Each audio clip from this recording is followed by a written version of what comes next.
Welcome.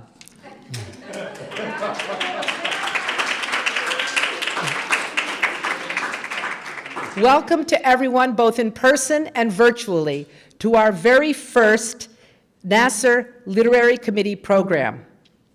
My name is Judith Saryan, and I'm on the board of NAASR, and I, along with Dr. Lisa Gulisarian and Nancy Krikorian, have all formed the NAASR Literary Committee. NAASR has had a long tradition of supporting literature and writers.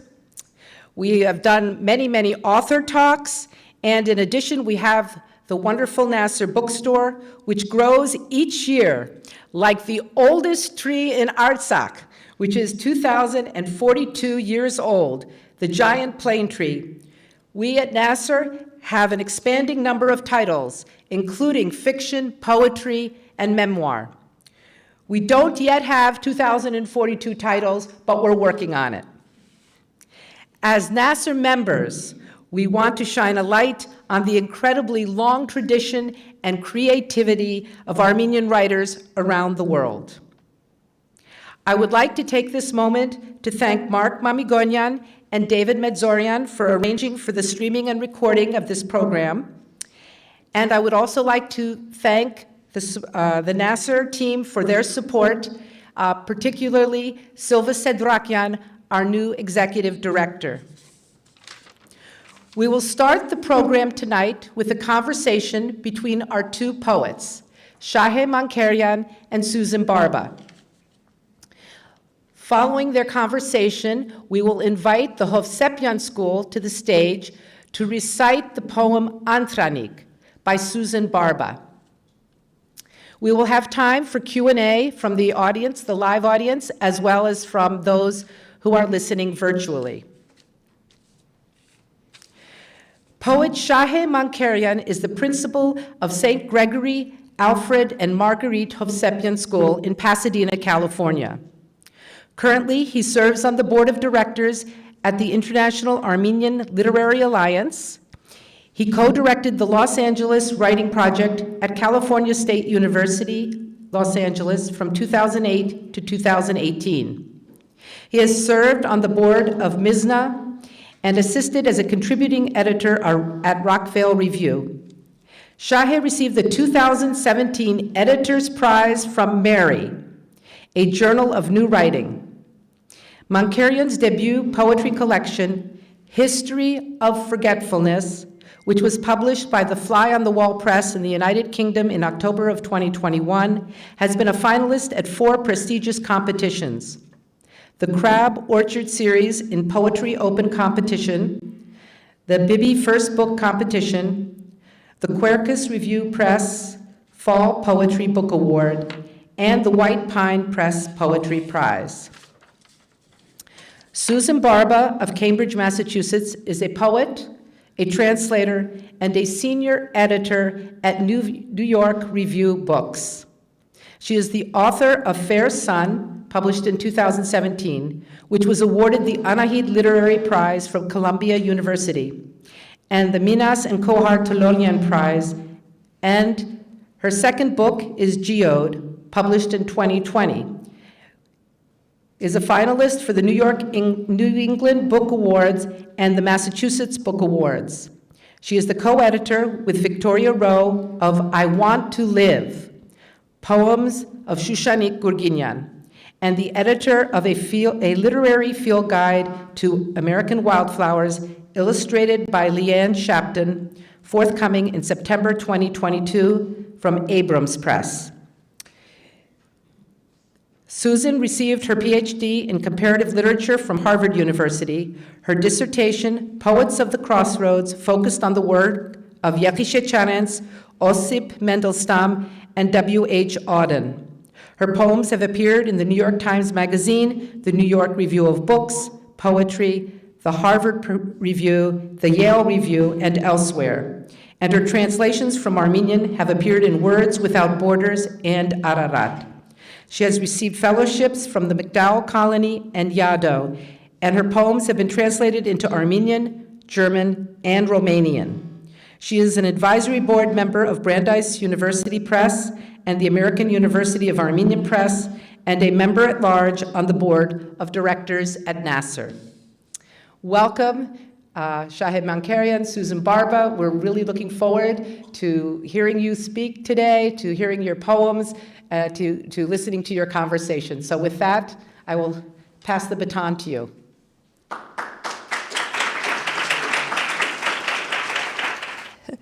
Thank you so much, Judy. Thank you, NAASR, for having us here today. Yes. And I'm so happy that I'm speaking with Susan Barba about the book, or her book, my book. And, you know, as I was coming up, we were flying this morning from Los Angeles to Boston with my students. And on our flight, I was reading your book. And I went literally from the first book all the way to the last page of your last book. And it was a very interesting read because I've read it separately, but reading it from, you know, from beginning to end, meaning first two books, it was very, very interesting how it flowed somehow. And I can't tell you how because they're so different. The first book and the second book are so different. But there were moments that I felt, oh, I get it. There's an arc going from one book to the other. I love that. An arc across the country. Right. And I just wanted to know, I'm always fascinated with writers and with poets especially. Why would you write poetry? Like, what happened in your life that you said, you know, I'm going to start writing poetry? I mean, that's a good place to start, I think. Yes, that's a great place. It's a tricky question to answer, I think. Why poetry? I know I always wanted to be a writer, and I thought I wanted to write fiction, probably from, I would say, maybe middle school onward. I love to read, and my favorite time of day during school, I remember in 5th grade, we would have once a week, our teacher would dim the lights and put on some classical music, and he would say, I want you to write on this subject, and that was just heaven for me.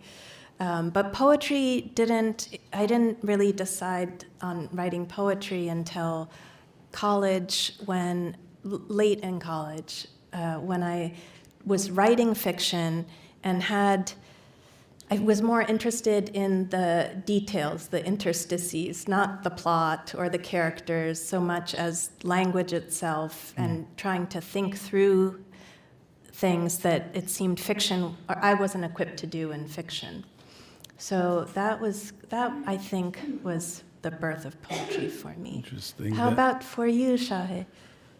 Well, mine, we were talking about this earlier, you and I, where I came to the United States. I came to Los Angeles when I was 12 years old. So my level of English was pretty much, this is a boy, this is a girl, this is a dog, because I grew up during the Civil War. And even though our school did teach English, we were going to school maybe 3 weeks, then the school would close for about 2 months, then we'd go back again. So I had definitely difficulty, you know, coming into this country and going into the public school system, trying to figure out the language.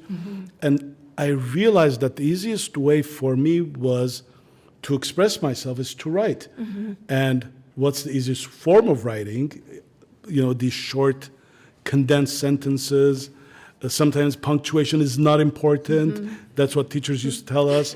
So that was a perfect vehicle to write. And you know, coming from Lebanon, where I went to a private school where we spoke our language, Armenian, so proudly, and you're all of a sudden coming to a country where that language is suppressed. In public school, you no longer speak Armenian. Now you have to adapt this new language. And if you didn't speak it well, they made fun of you as kids, you know, middle school kids. So it was survival. You had to just survive and learn this language and write, and to me, it only made sense to write and write poetry. And again, it was that age, you're middle school, you start liking girls, and you want to say, and you have no language to say anything. So writing, again, became something that was immediate. You could write, you don't have to speak, you don't stutter when you're writing. Yes. So that was beautiful. The fact that I don't have to say when I'm writing. Yes, absolutely. Writing gives you the words that you don't know that you have, right? It pulls those words out from you when you think you have nothing to say. You Absolutely. Find it through writing. And that's how I felt when I'm reading your work, is the fact that there are moments that you're writing about things that I thought, okay, where did that come from? I'm sure that that happens only when you're sitting quietly somewhere and you're basically tapping into something that you have to be aware that it could be there. The one poem that I really enjoyed I think it was in the Fair Sun, The Color of Nostalgia. That, I wish you could read that for us. That's amazing. Tell us, where did that come from? And it's very straightforward. It's a very narrative poem. But Yes. Sure, I would love to. I don't know if find I'm allowed to do that. Yes, and I'm going to do the same to you. So All right. I'll kick us off. I'll read it first, and then I'll say a few things about it. Okay, this is The Color of Nostalgia. And actually, it's so interesting you picked this, because the title came to me before I ever wrote the poem. I was thinking about the phrase in Armenian, and Parajanov's film. Pomegranate. Pomegranate. I was thinking about Narani Goin. The Color of Pomegranate. The Color of Pomegranates, exactly. And then I was thinking about a Russian film by Tarkovsky called Nostalgia, which is nostalgia, and thinking about these two, and it kind of fused into this title. A boy I knew once said my childhood reminded him of the last idyll of the Russian Empire, the 19th century days of Nicholas II, before Rasputin, before the revolution. And he was right, though I hadn't known it then, candlelight flickering in the arched dining room windows, handmade lace dresses, bows in our long hair, quince and peaches from the orchard in the summer, ironed sheets and ironed underwear. How rich we were as children to live there in the old world in New Jersey, with the adults who were both landowners and serfs, Papa sweating in the garden heaped with watermelons, Daddy clearing the woods of underbrush, Metzi smocking dresses, canning tomatoes, and Mom, more beautiful than Empress Alexandra, ironing. The land around us, oaks and maples, enlarged the days reflected back to us, serene. The day that Daddy left for the city, waiting by the garage for a hug, I answered with a wave. The idyll ended, taking him, then Metzi, Papa too. Giants of the earth all gone. In the poverty of the present, the land is under snow, late afternoon light turning the shadows blue. Something moves in my field of vision. It is a fox picking his way like a dancer from trunk to trunk, his coat the color of the dead unfallen oak leaves, a rust one shade darker than the grasses in the unmown fields.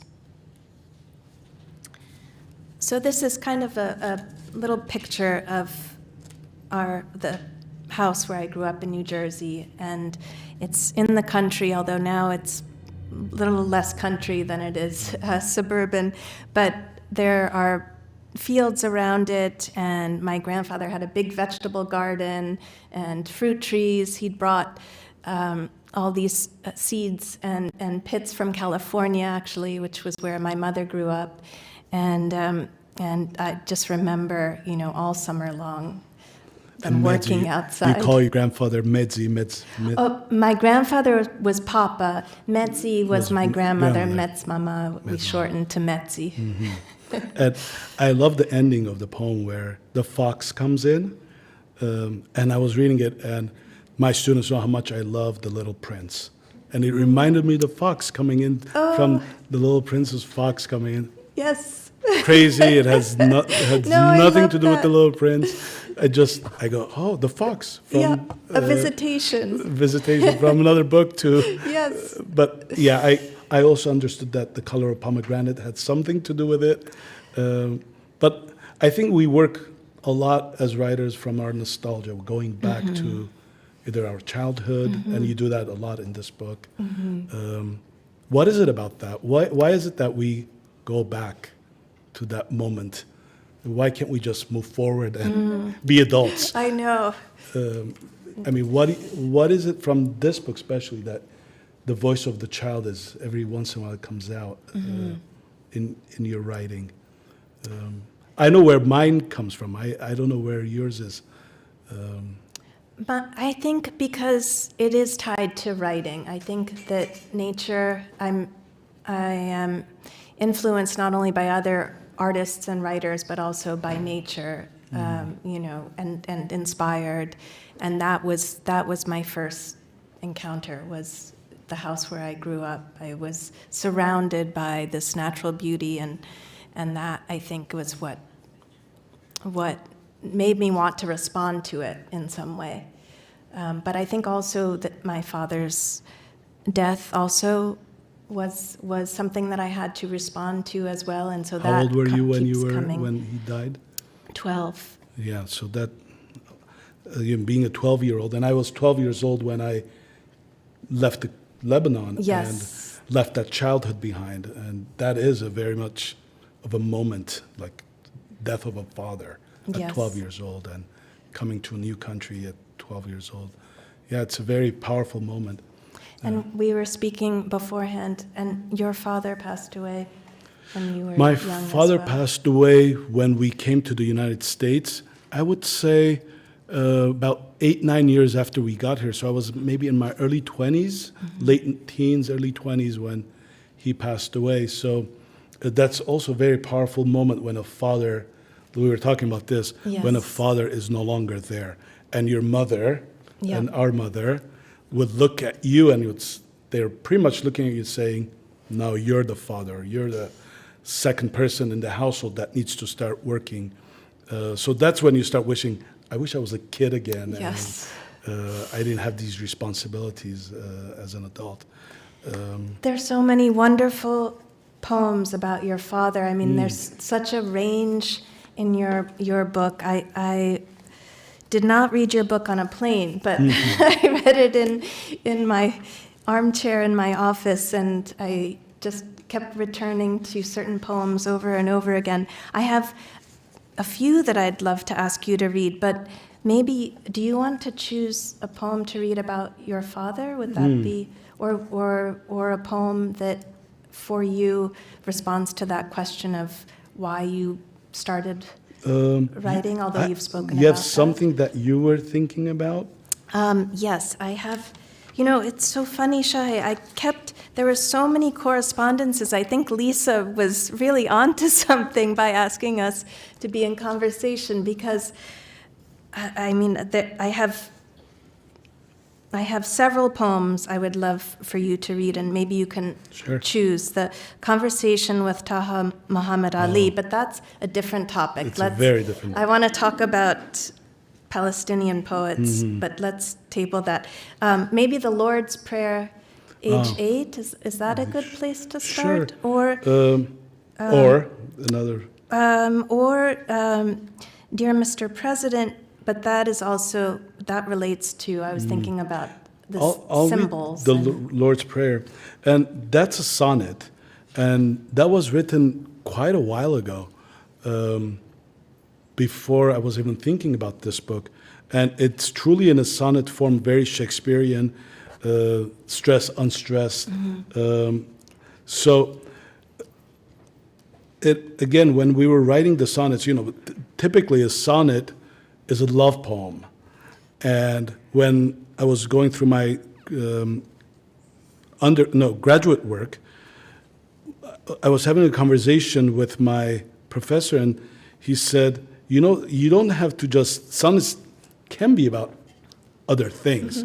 And the minute he said other things, and I thought, well, Lebanon, Beirut, that's what I want to write about for my final project.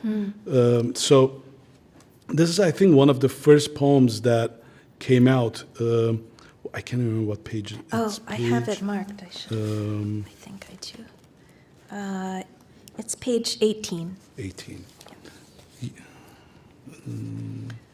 And so what? Oh, Lord's Prayer at 8, or are we doing? Yes, Lord's Prayer, age 8. Oh, okay, it's No? completely different. Oh no! Okay, so, sorry, I wasn't even thinking. Because there's a that poem wasn't called Lord's Prayer, Mama's Prayer. I was thinking about. Well, would you like to read that? No, I'll read about the Lord's Prayer. Okay. I like this more. It's more to me. It's much more interesting. It's about being an 8-year-old and you're trying to make sense of the world around you. And this is in Beirut, Lebanon. This is in our bedroom where all 3 brothers slept. The constant fear of when the next bomb will explode is in our mind, and it's a prayer. An 8-year-old would pray. It's called Lord's Prayer at age 8. Dear Jesus, the monster finally sleeps just around sunrise. All night he beds with me. I can't close my eyes. He touches me all over. Mother thinks I play with my fleshlight in the dark, but I wiggle my toes under the comforter in fear. I want to make sure he's not there, poking me with dirty fingernails because I wet my bed. Jesus, eat the monster for dinner. I'll give you a fork, a knife. Slice him to pieces before you swallow. Use my blanket as a napkin. Clean your chin. I'll help you. Bless you. I won't even chew on the wafer and break you like a wishbone. Yeah, this is, again, it's a child dealing with nightmares, dealing with this monster, which is so larger than who this child is, an 8-year-old, and me writing this as an adult, sort of. That's why I asked earlier, what is it about going back to that child and saying, things will be okay? Yes. It's that kind of a conversation. I think the whole book has that feeling that the adult is saying to the child, things will turn out okay. So I think that's what some of poets do sometimes, that you're having an inner conversation to make the wrong right, whatever was not perfect as a child. Yes. And sometimes we try to create a perfect image in our poetry that maybe it wasn't perfect. Yes. I mean, I don't know if that answered Yes, what you were no, I asking. love that idea. I have never thought of it that way, that by writing the poem, you're having a conversation with the past self. And that's, Right. that's I mean, beautiful. That makes a lot of sense. But you say something very interesting too. You say, I didn't write because I had something to say. I wrote because I had nothing to say.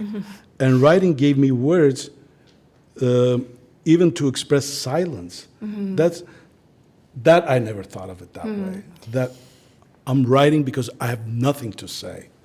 I mean, imagine saying that to middle schoolers, that you're writing because you have nothing to say. Please talk about that, because I think that's a very interesting angle, what you're trying to say. And it made me, it was a moment of, oh, that's interesting. I think it's like trying to, I think of it as trying to respond to, as I was talking about nature, You know, you don't talk to nature, for instance, or to a painting, but you respond to it emotionally.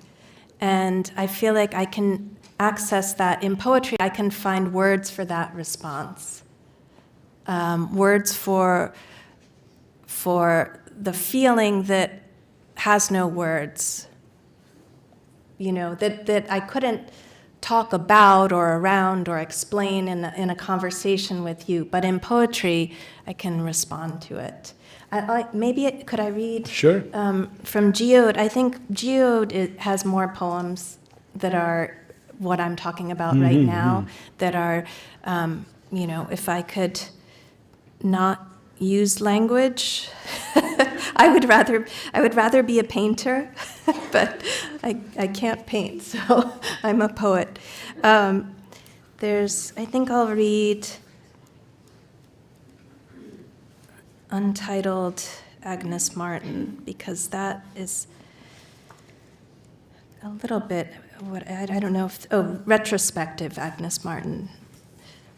At one point, the title was Untitled Agnes Martin, 71.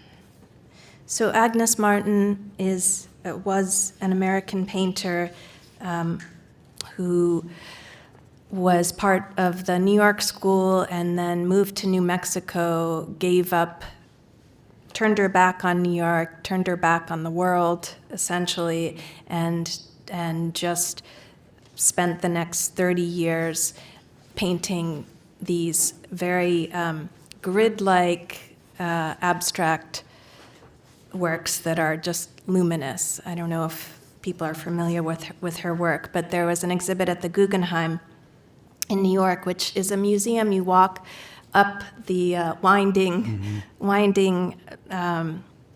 It's not a hallway. It's shaped like a shell, and there's a reference to the museum in the poem. It's like a nautilus, and it's just this luminous building, and you walk up this pathway, circling up to the top, and her paintings were on the walls there. Retrospective Agnes Martin. Painstaking grid of immanence, appearing effortless as leaves or ice, tundra of inscape, reef of nothingness. On a cold day, we climbed inside the white-walled nautilus and saw the echoes of the sea. My young companion, if I could give you one thing, it would be untitled space. So my young companion there was my daughter, who was with me, and I've been thinking a lot about what I wish to hand down to her, and that untitled space, leaving it to her to title, for me not to title it for her. And sometimes that silence that you talk about, that we don't have to say much, or we don't have to, you just have to provide the space. Yes. And in that space, and I think you talked about how your teacher gave you that space. Yes, where exactly. That once a week where the lights dimmed and they were, she probably didn't tell you what to write about. It just said, write. We do that a lot in the classroom as well. I just tell them to write 100 words. And the first couple of weeks, they would just look at me like, can I write 101 words? Or they would ask me, what if I just have 97 words? But I think they understood that what I was trying to get them to do is that you don't have to write 500 pages to say something. You can, in that space of 100 words, you can say a lot. A lot of these poems that I wrote in the history of forgetfulness, they're pretty much 100 words. And I try to say what I have to say in a short, condensed moment and move on. Sort of like a haiku, you know how haiku has so power in that 3 short sentences and 17 syllables. I just thought, just in 100 words, say what you have to say. And one of the poems that I want to read for you is History of Forgetfulness. I think it's Yes, about 100 please. words.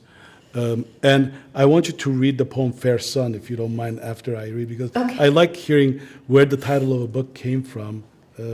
So Yes, I'll read. that's perfect. Let me see. So History of Forgetfulness was never meant to be the title of the book. And I was reading somewhere, and I read this poem about my mother, and somebody came up to me and said, "That's the title of your book. You should call your book History of Forgetfulness." So let's see. 78. 70, okay. Like, at this point, okay. History of Forgetfulness. She might finally forget my name when she's dicing onions on a chopping block. For now, Mother can't pinpoint my daughter's birthday. She recites random months like January and August until I remind her it's in July. She forgets to swallow her blood pressure pills, so she leaves church early. After she calms her heart, she drinks Turkish coffee. No one knows why she clips coupons for Campbell's tomato soup. She makes illegal U-turns just to make sure the burner under the pressure cooker is off. She can't sleep at night because when she closes her eyes, she remembers everything. I'm so glad you read that. This is such a beautiful poem, and it made me. What I heard some chuckles. I wanted to address the fact that you have such a capacity for having this dark humor be a part of almost every poem. You know, poems in which horrific things happen, poems that are searing, and yet there's a humor there too. I think I'm sure you realize this too. I mean, otherwise it becomes so heavy. I mean, how do you deal with war? How do you deal with, your second book is about the destruction of nature, that we are, not only destruction of nature, but, we're creating these.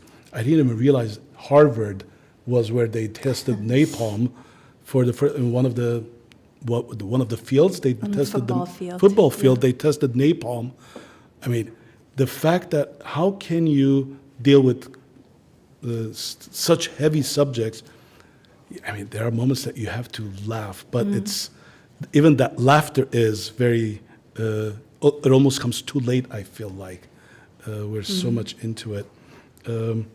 But you have such a talent for bringing that into the poems, and that's something that, I feel like in life that is my approach, in personal relations and the course of life, but it doesn't enter as much into my poetry. And I wonder, do you feel like that it's just an extension of yourself, that it comes into the poems? I think so. I think I always enjoyed comedy, even though I never liked comedy. The movies that I gravitate towards are not comedies, or the plays that I gravitate towards. But I've done improv with a group of good Armenian friends that back in LA, Bahe Berberian being one of them. We hang out, and all of us have very dark side to us, but every time we come together, we put that darkness aside and we just need to laugh for a couple of hours. And I think it's so critical that you laugh. Even in our classroom, I can't imagine our classroom being serious the whole time. Yes. I think it will drive me crazy, and I think it will drive the students crazy.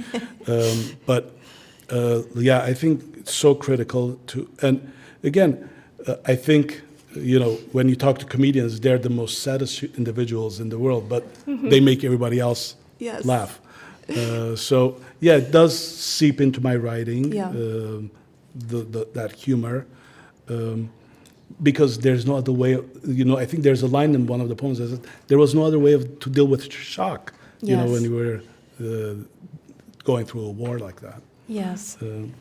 So, can you read Fair Sun? Yes, I will. I wanted to ask you too about how, I don't know if anyone can see, but so many of your poems have a single line at the end, and that is such a signature form, and I wondered if you wanted to talk about that at all. Those single lines do a couple of things. One of them is the fact that it definitely draws you into that one line. And usually, going through writing classes, that last line has to have that punch that has to drive home. And sometimes there are moments that that last 6-7 words that you have is sometimes that's the only thing that the reader might take away and might remember. So it's a way of drawing the reader in and sort of make you stop and just meditate on those last few words. I mean, both of us, I see you do that too in your writing. The way your second book ends, I just put it down and I had to exhale. Like the way you took me to this journey. The second book is so well crafted in so many layers. And both books have this middle section of this masterpiece of long poem. It's the centerpiece. And it just, in the first book, it's Antranig. In the second book is The River. It's just this middle part. But the payoff at the end of the second book is just beautiful. The way and again, how do we do it? How do writers do that? That they take you on this journey and you're hoping that at that last few poems, the reader is just, and I felt that. I had to close the book in the airplane and go, this was a journey like you took me on. So I truly appreciate what you have done. But there is no poem. The title is not a poem in the second book, right? No, but the first one it is, and yes, I love yes. that poem. Okay, let's see. Fair Sun, and it comes. Tell us where the title comes from. It's a. Yes, the title comes from Nerses Schnorhali, from the first line from the Book of Hours. My grandfather used to always recite this, and he would do it in a way I think you would really appreciate as a teacher. He would say, Aravot luso aregakan artar, and then he would pause, and he would translate it to me and to my sister. He would say, first light, fair sun. And then he would pause again, and he would say, do you know why the sun is fair? And we would say no, although we'd heard this a million times before. And he would say, because it shines down equally on everyone. And this idea of the sun as just, the light connected to justice, he was a real teacher for me. I reiterated what is also in the book in the epigraph, which is a short little encapsulation of what I just mentioned. Why is the sun fair? Because it shines down equally on everyone. Okay, let's see, where is that poem? 30. Page 30, good.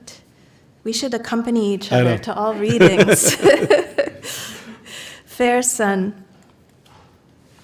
One by one they are going, everyone the sun shone down on, everyone the earth grew, watered, fed, and rooted. Often they're gone at once in a historic storm.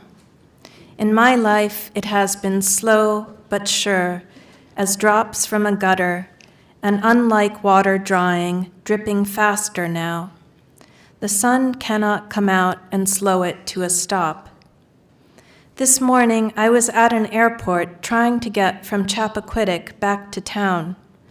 The man behind the desk knew of no flights. He offered me his car and, reaching for his keys, shuffled some photos into view. Kids at the beach, I recognized myself.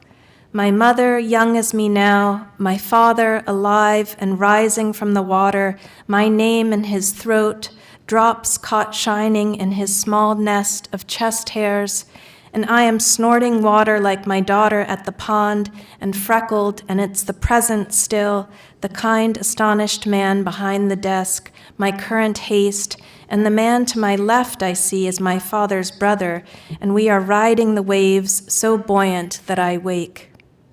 Restored, to carry the feeling in my body a little longer, please. To place it in the scales against the weight that is the friend coming home this week from hospice. The light at the windows eats away at the lightness inside as things with mass begin to push all those without away. Restored, remember.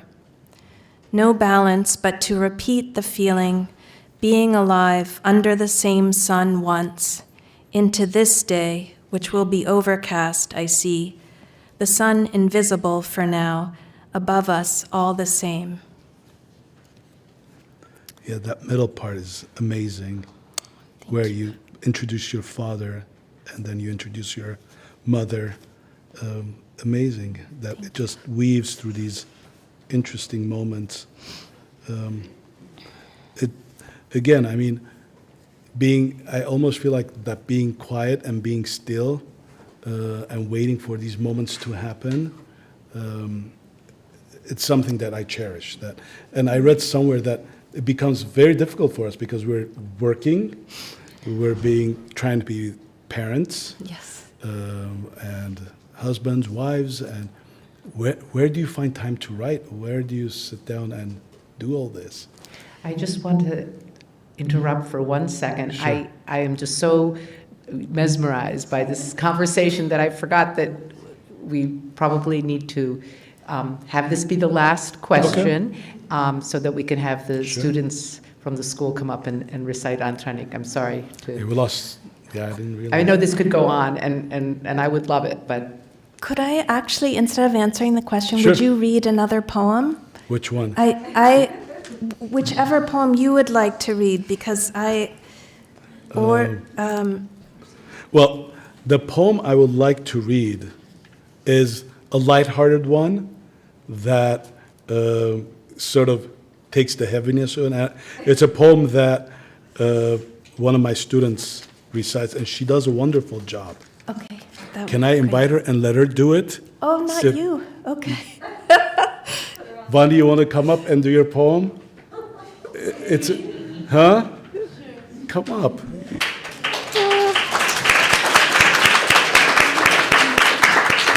It's a fun poem. It's like most of the book is so heavy and it's about death and people are exploding everywhere. But then there's this little poem. Shahé, you are the most generous poet. Most poets would be hamming it up in a microphone. Thank God for Judas. During the Passion Play tryouts, even Susan, who loved to bite boys, wanted to play Jesus. She insisted her long hair and the contour of her waist was perfect for the cross. But she was fat, and no one dared to say that to her face. Even Miss Shunorik had difficulty dissuading her. Susan's parents were lawyers and controlled the principal with letters of threat. I didn't care. I secretly liked Susan. She smelled like buttery croissants when I sat next to her. Everyone knew she'd get the part, so I couldn't wait to play Jesus, Judas, and kiss her at rehearsals. Thank you.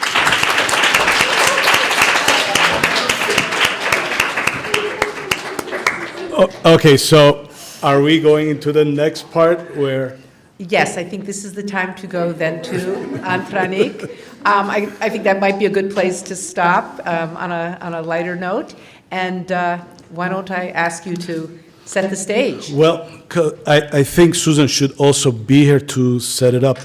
Well, when I read the first book, and this truly, I opened the first thing, and this is the poem, Antranig was there. And I read it, and I said, this is the poem that we need to learn, recite. So for the last, I would say, month, we've been experimenting with it, we're working with it. You also need to set up as how did this come about, this poem, Antranig? Okay. So Antranig, as Shahé has said, is a long poem in the center of Fair Sun. And I think I will read the note in the back because that's the most succinct description of it. Antranig is Antranig Vartanyan, my grandfather. He was a survivor of the genocide. He was a boy living in the eastern province of Mush, which is one of the earliest centers of historic Armenia within the Ottoman Empire when the mass killings began in 1915. And he was the only member of his family to survive the genocide. So this is a narrative poem based on his testimony. When I was young, my mother and I started recording him telling his story, and this went on for a number of years. And eventually we turned those recordings into a transcript, which then I worked with, and through the transcript, edited it, excerpted from it, and also in some of the recordings, I was speaking with him, asking him questions, and some, my mother was asking him questions. So in a way, I shaped this poem, but these words are really his. So I didn't want to write about the genocide in a way that made it a symbolic representation. I wanted it to be his words, and he always said, tell my story, so this is his story. Antranig by Susan Barba. Papa, what happened before the burning barn? What happened when you were at your house? Did your father come back to find you? Oh, my father. Well, you know, when they start killing, my father that night came. And see, we were all gathered in the big house, our house. So he came, talked to me. He say, I take you. We go to Honey Riverside. so he took me. I have a dog, and the dog followed us and just edged the river. River is thick, some kind of bamboo. Hide ourselves there, my father and me. The gendarmerie on horseback. They, hundreds run all around, find to kill, to rob. They come close to us, to where my father and me hiding and our dog with us. When gendarmerie come, our dog bark and run after the horses. Oh, gendarmerie, find this hiding thing. They come. They took your father then? They caught my father. What did they do with your father, Papa? They killed. Right there, in front of you? My father only have a dagger. He didn't have a gun. They caught my father. My father was a big man, over 6 feet, a strong man. All 3, 4 Kurds, dagger and gun. They didn't shoot. They say the bullet is worth more than a man. So my father tried to get the Kurdish gun, but one Kurd hit my father right here, and my father whispering, Throw yourself in the water. I threw myself in the water. I was a very good swimmer, but I swam very far. And the Kurds, they took my father's clothing, nothing left, and they gone. What did you do with your father then? They took all of his clothing, nothing was left on him. And his watch? I pulled my father close to the water. With hands, I dig. I covered my father in sand. Tell about your sister. My sister Gohari. She looked like you. She had been very beautiful. Beautiful. Did they take her? What happened? They- What happened to her? They, Kurds, Mahmud Onaim had take her. So after escaped, she had run, throw herself in river, Honey River. deep river, killed herself, river. After few days walking, reached a village. Did you have any water or food when you were walking? No, and no water. They drive us far away from the water thing. Nobody. And I see, walking, a lady have a little boy, baby, others say. Quiddig, please, when he peeps, let I have it. She says, Oh, Quiddig, it's second day. I haven't had one drop of water. and I see she is feeding the child, is dry, is crying, see? So they took us, and that evening put us in a great big barn, like getting fish and pudding in a barrel. So I was fortunate, pushing, reached the wall. I see a hole there. Wall. The villager had opened the wall. Summertime when they dried the things, when they put hay not to be moldy.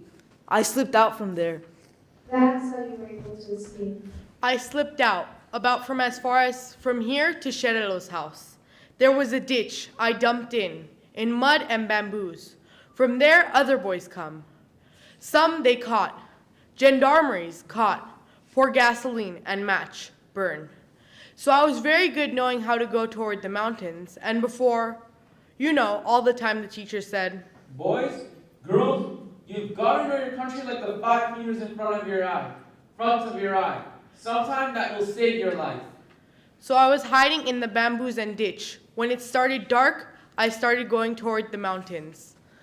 So Kurds come, puts rock just over Beluz's feet. He had pulled Beluz out, and there, hatchet.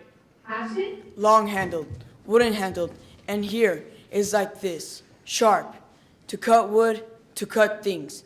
And I hit Beluz here, cut ribs, the things, all Beluz was. I am burning. Was not dead, ribs, what? I am burning. Please, one drop of water. One drop of water. Meg gatil chur gachantrem. And I can't go. After all the Kurds gone, I have a hat, handmade, like tapestry is made.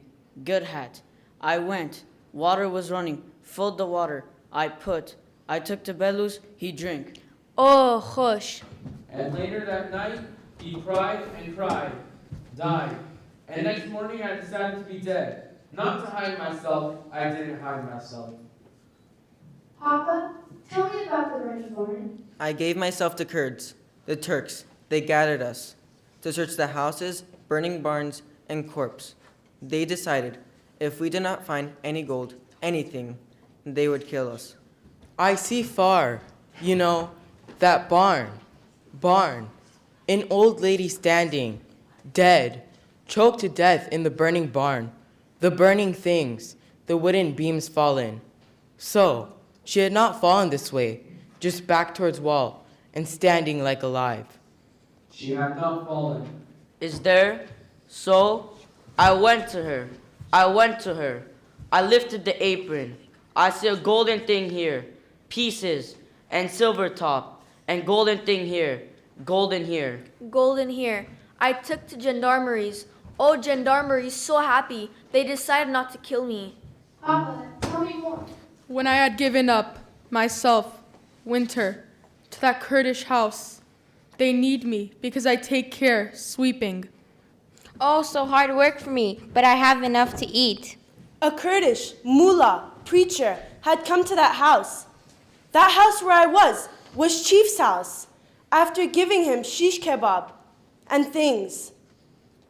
After eating so well, he say, In this house there is Gavur, unbeliever. The Christians are Gavur, infidels. That's haram. It's not clean for me to eat there. So got to be killed. So my Agha took my ear, brought me to him. This I've done at my house. So others, they brought others, about a dozen like myself age boys. One, my playmate. We have been together since we were crawling and studying. Torkom name. Torkom. And have happened that Torkom's mother went pregnant to give birth. My mother be pregnant, unfortunately, to give birth to me. And they, summertime, the women come, sit and throw mats, sit and tell stories. Torkom's mother and my mother said, Quiddig. They are pregnant, they say. If one be a boy, one be a girl, they marry together. See, they make. Unfortunately, my mother gave birth to me. And Torkom's mother gives boy, and we grow together. Like brothers. Yes, all the time together. Day and night. Summer, outside, we sleep on mats. Moon, stars. And daytime, go swim and chase ducks. So happened that after months, when I had escaped the burning barn and went to the mountains, they brought him, after it was winter. And what happened? I killed Torkom. How? They, You know. the mullah, when he eats shish kebab. Everything. They say, so. They want to make fun. Play. They put 2 guns to the wall. In one gun, live bullet. In one gun, no bullet. No live bullet. Like me and Torkom. Guns into wall. They say. Go get a gun. I went. We went together. I lift a gun. Torkom lift a gun. See? I didn't know if there was a live bullet in the gun. Torkom didn't know. So. About 12 feet far from each other. And And ordered, shoot. I shoot and kill Torkom. My gun have live bullet. I killed him. So. They make enjoy. See? That's a cruel human being. Thank you, guys.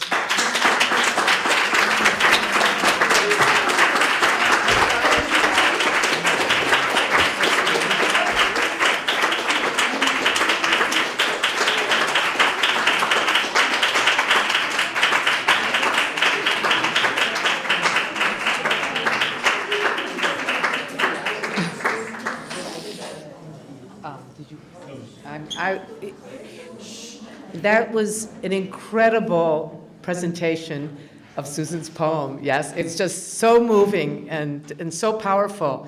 And Susan knows I've read the poem many times, and I have to say, the students and of course the professor, you brought out so many moving parts to the poem in the way you presented it.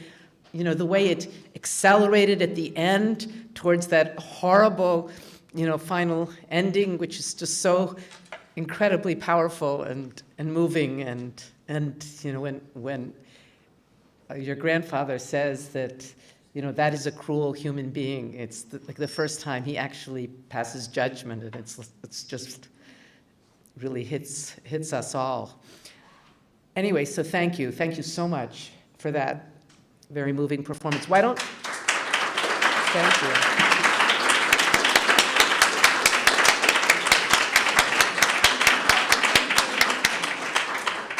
So please, Shahé and Susan, do you want to come up so that when we have questions? And first just please.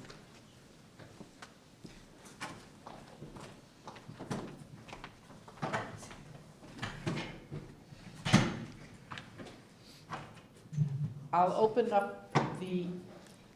will open up the questions to everyone here. And are there any questions? And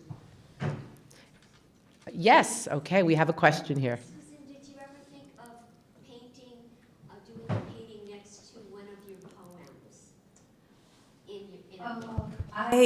I don't think, I haven't thought of it, but I'm not skilled as a painter. I enjoy painting and drawing, but I don't think I could.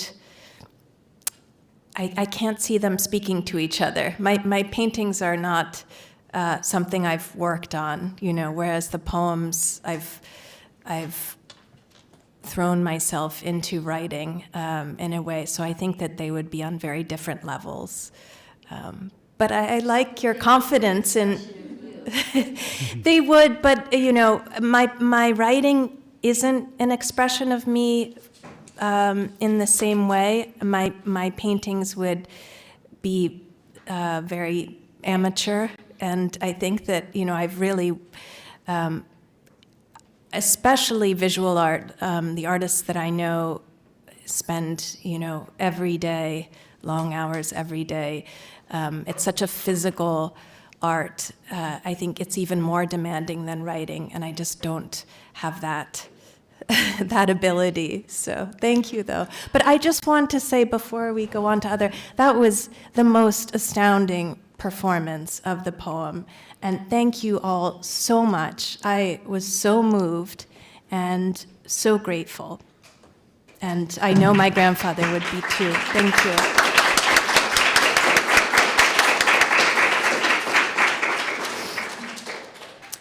Thank you, Shahé, too, for directing that. Thank you to you. It's absolutely incredible. Lisa. Yes, Lisa, please. Thank you both for being here and speaking so eloquently about your craft and also reading us your beautiful poems that I do think speak to each other. I'm going to ask you a question even though I care so much about the poems themselves. I'm curious about the covers of your books. Where did those covers come from? All three of the books, two of yours, Susan, and yours, Shahé, too, have stunning covers, and I was wondering where these images came from. What kind of informed these visual representations? Would you like to repeat the question? No, I'm so glad you asked that. Yeah. Because, I'm sorry. I'm so sorry. Yeah. No, I was just going to say Yes, that the please. question that Lisa was asking was where did the covers of the three books come from? Because they are so beautiful and so creative. I'm so glad you asked that because I wanted to ask you, Shahé, about the painting and your friendship with the painter.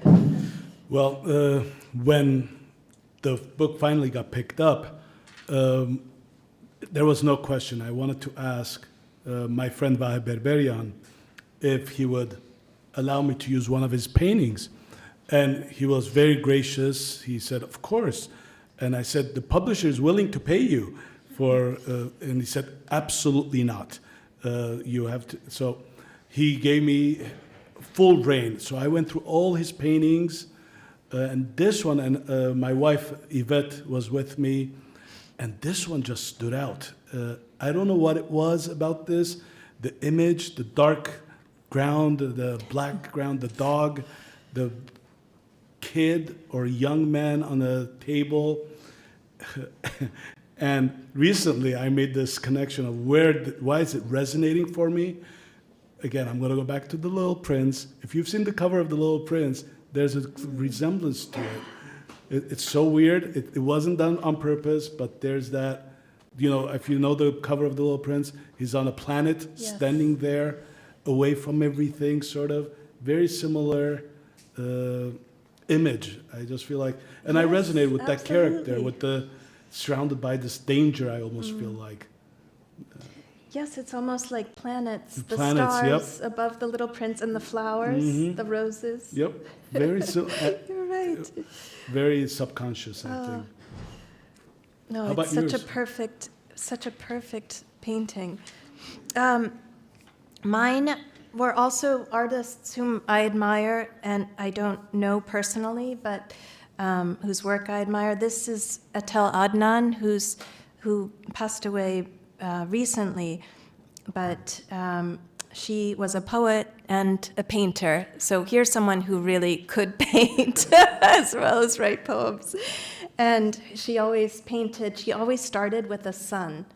In every painting. She was an abstract painter, but it was, the landscape abstracted, and she would start with a sun. And then this one is Richard Tuttle, who is a living artist. This is from the 70s, a series he did, and I thought this resembled the earth. And he is married to a poet, Meme Bersenbrugge, whose poetry I really love too. Very nice. Good question. Yes, great question. Shahé, I'd like to ask a question. In your poem about the monster when you were 8 years old, and then the nightmares come back with your mother's, the story about your mother. I forgot the title of that poem. Is that the title of The History of Forgetfulness? Right. So, well, first, when you talked about the cover of your book, that made me think of that, the monster. So again, I don't know whether that was conscious or subconscious. It's very subconscious. And again, I don't know if you know Shahé Mankerian's work. He has, so many different styles. And for some reason, we had about 5, 6 that we really liked, and we just kept coming back to this painting. And then it just fits perfectly, I think, to the theme of it just resonates what the book is about. So you're right. Yeah. Lori, you have a question, man. I found it very interesting that you mentioned that when writing poetry, it's a response. I never really thought of it that way, to whether it's nature or whatever, like an emotional response. And I can see that. But how much when you're writing, are you thinking about the reader's response to what you're writing?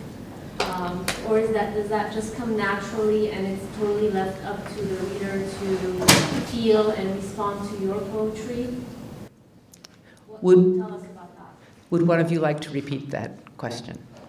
Sure. Or do you want me to repeat it? Or? Would you like to repeat it for? Okay, I'll repeat it for those of you who are not here. The question has to do with, the idea that writing a poem is often a response to something, very deep inside, often a response to, I think, as you said, to something in your childhood. How do you, what are you looking for in terms of, or how, when you're writing, do you think about the response of the reader? Is that a fair? Yes. I only think about the reader in as much as I'm trying to make I try to make the writing as clear as possible without spelling things out. So, I think some of my poems are difficult in that they can be cryptic and maybe they're opaque to a reader initially, but I'm always working on trying to maintain the integrity of the poem while making it as clear as possible. So the only time I think about the reader is if I am writing a poem that is addressed to someone, a poem to a friend or loved one, and I'm addressing them. Shahé, how about you? Yeah, I agree with you. When you're writing, when you're in that moment, you're not thinking about the reader. You're having a conversation with the self. I said that earlier, that you're having this conversation with the inner, that little child that's there, you're trying to make. But I also, once it's starting to finish, when I'm finishing the poem, I have a group of friends who we've been workshopping for the last 10, 15 years. And I know that if I bring a poem to them, I know exactly what they're going to say. They're going to tell me, take that line out. Or that line is not clear, you need to work on. So once I get to that time where I'm about to print, I start thinking, I know what Armin is going to say. I know what Arthur is going to say about this line. So that's when I start thinking about, but up to that point, I'm not thinking about who's reading or what they're thinking. Yes. Yeah, exactly. And then you have to weigh, then the revision's a whole nother process, right? Do I take what Armine said to heart, or do I say no? Actually, it's... but that's revision is, again, you are revisioning. There's a new vision to the poem. Definitely. Yeah. I think we have time for 2 more questions. Huri. It's very interesting when you talk about your adult self talking to your child self. And so do you feel like you get some sort of closure after you have kind of finished a poem, kind of documented your response to something that has happened in your past? Do you feel like that's like a therapeutic release for you? So the question is, when the writer when I'm writing as the adult is writing to the child, is there a closure or is it therapeutic? I think so. I think that's why I think writing is so powerful, and sometimes as teachers we dismiss it because we feel like, if I give writing, I have to read it. And, especially in college level, you're reading these pages and pages. So teachers become a lot more scared about assigning writing. And I had a very good friend in college who said, you need to assign as much writing as where you're going to come home and you feel like there's no way I'm going to be able to read this. And the point is, you shouldn't be able to read it. The point of writing is that these people these students who are writing it, they're finding joy, and they're tapping into something that hopefully they write something and they feel that aha moment. Oh, wait, I never thought of it this way. But you're not going to get to that point if you don't write it.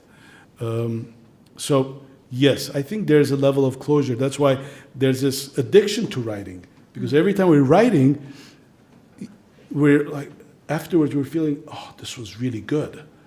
I feel good about this. That's why you come back to it. Otherwise, you would have done it once, you walked away from it. And I'm done. And I think all arts have this. Painters feel this way. Once they're done painting, they don't stop and say, I'm done. I painted my masterpiece, I'm walking away. No, they come back to it. There's a gratification. Mark, is there a question? Do you have a question? I have a question. Okay, and just in case, are there any questions from the... No, I'm going to give voice to all of their questions. Okay, thank you. You're both Armenian-American poets writing at least in these books, in English. Do you feel yourselves to be part of a tradition of Armenian poets, of Armenian-American poets, of American poets, or any or all of the above, or none of the above? I think all of the above. Would you I'm like so to sorry. repeat the question, or should I repeat it, or whatever? If you wouldn't mind. Okay, I'll try to repeat the question so that that's okay. Thank you. So that people who are listening virtually can hear the question. And Mark asked, they said that you're both Armenian-American poets, and do you feel that you are part of a tradition of Armenian poets, Armenian-American poets, American poets, and I think that was really the question. Which boxes? Or which boxes do you want to check? Any? You can check one or more. So I think, yes, to some extent. I mean, mostly I think I'm within a tradition of American poets, having been born here, and, Armenian, it's hard to say what my mother tongue was, since my mother was Armenian, but, English, I write primarily in English, as you said. But all of those literary traditions have informed what I write, and others as well. My graduate work was in comparative literature, and I think of myself as a comparativist. So actually Russian is part of that tradition as well. And I think other languages that I don't speak as well are part of it. I think that the national lines are not, drawn so clearly for poets. But one thing I also wanted to mention is that I'm starting to incorporate Armenian into my poems now, and Russian, and other languages, and this is very exciting to me. I think that I want to find a way of not writing only in English, although that will limit readers. So, Shahé. Yeah, I definitely feel the hyphenated Armenian American or American Armenian, and I wish I could.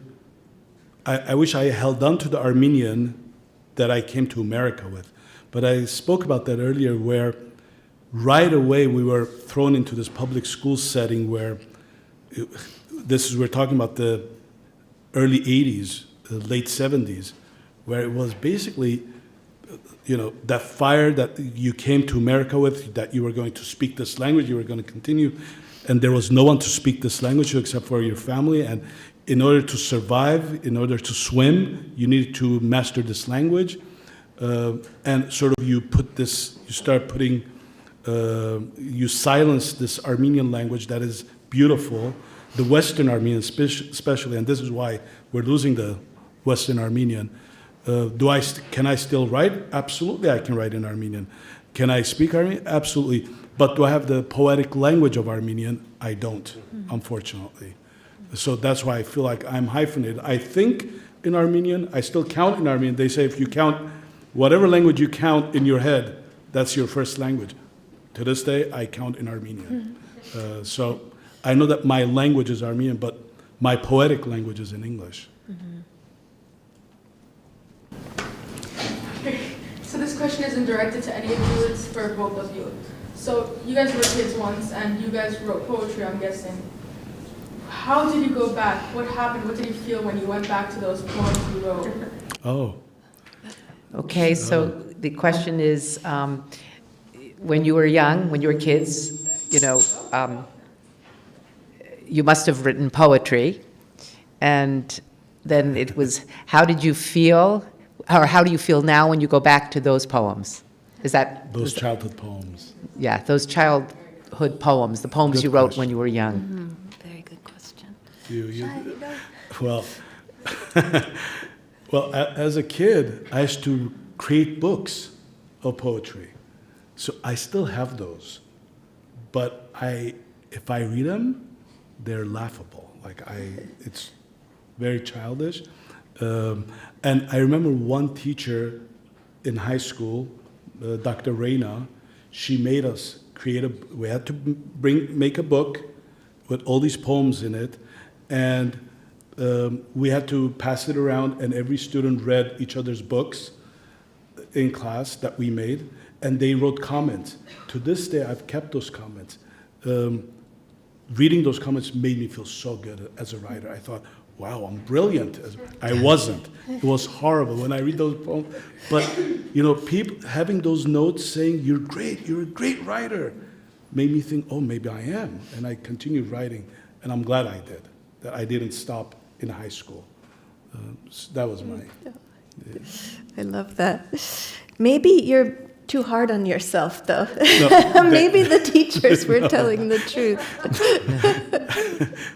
I almost want to burn them. So no, but they're there in my bookshelf, and you have to start somewhere. I believe that you have to write, and you continue writing. It's like anything else.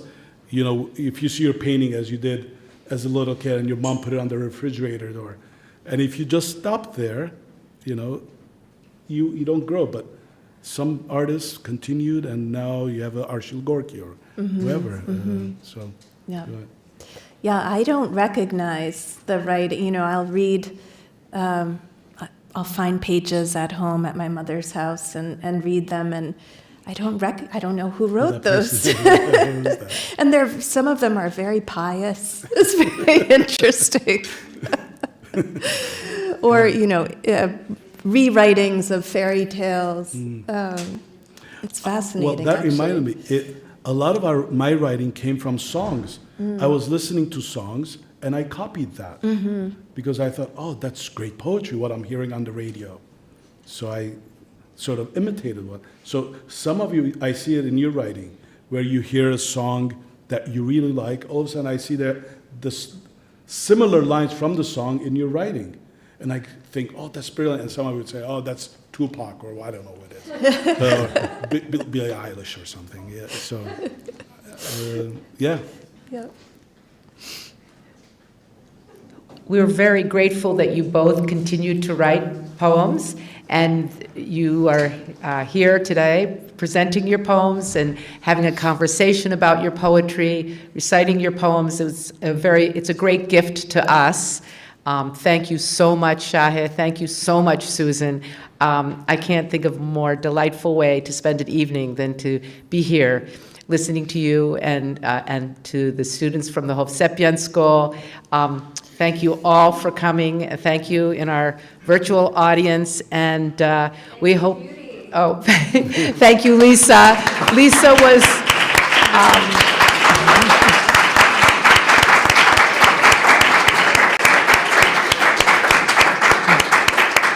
yeah, I just want to say that Lisa played a huge role in organizing tonight's event, and I wish she could have been up here.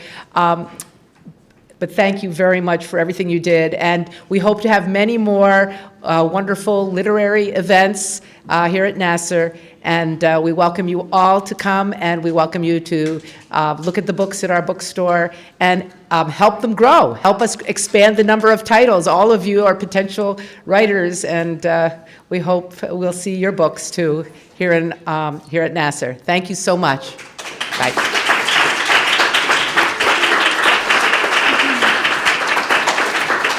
Can I tell a quick story about Lisa?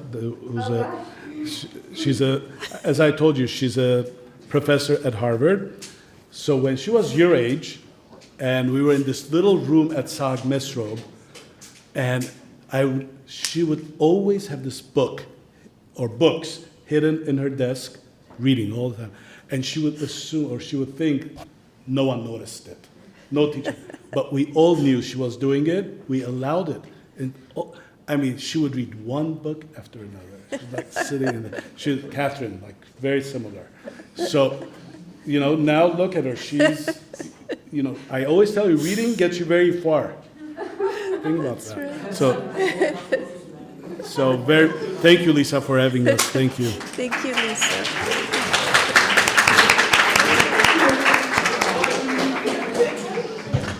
Thank you so much.